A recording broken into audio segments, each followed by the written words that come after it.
Chapter 21. The Long Wait. After school, we were sitting around my room talking about caterpillars. Ha! Only kidding. I just wanted to see if you were paying attention. Obviously, we were talking about dragons. Kat was poring over pages of the library books while Ted and Kai were feeding Flicker runner beans and laughing as he let out smoky hiccups. Have you read this? Kat asked. About the legend, I mean. Yeah, I said. But it's horrid. What's horrid? Asked Ted. Flicker's exploding poo? Yeah, I know. I had one on my forehead, remember? No, this legend. What it says about how when a dragon breathed out its last fire, it also breathes out a dragon fruit. But there were warriors who would seek out and slay the dragons so they could present the precious fruit to the emperor as a treasure. It's so cruel, she said crossly. The others nodded. Dragons always get a raw deal in stories, I said. There's always some stupid knight stomping off to flash out a dragon somewhere, who was probably just minding his own business anyway. Ever since my granddad had read The Reluctant Dragon to me, we'd never liked pumped-up heroes looking for glory. We'd both sided with the dragons.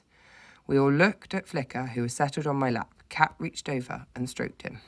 I hope they were just stupid stories, she said quietly. How could anyone hurt something as fantastic as him? So you're sure these flowers mean more fruit is coming?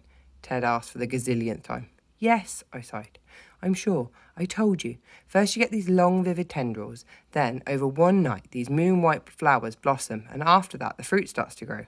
When they're red, they're ready to hatch. So now all we've got to do is wait. Ted groaned. I don't know about you, but I find waiting for something is just about the hardest thing to do in the world.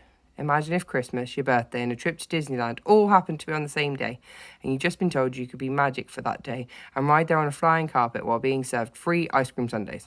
But first, you had to wait. And you didn't know for how long.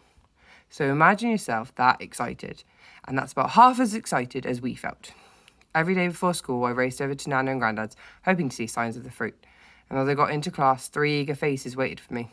Every time I shook my head, it felt like I'd just told them someone had gone back in time and uninvented TV. And they weren't the only ones who were disappointed. I could tell Grandad was too. He kept asking if I was coming back in the afternoon to help out. But ever since I told the others the truth, all they wanted to do was play with Flicker, and I didn't want to miss out on that. At last, after several agonising weeks, I ran into school, and I didn't need to say anything, because Ted, Kat and Kai could see the news written all over my face, like I had a neon sign there declaring it. The fruit had come, and although they were only teeny tiny and nowhere near red and ripe, we all knew what it meant. We were officially growing dragons.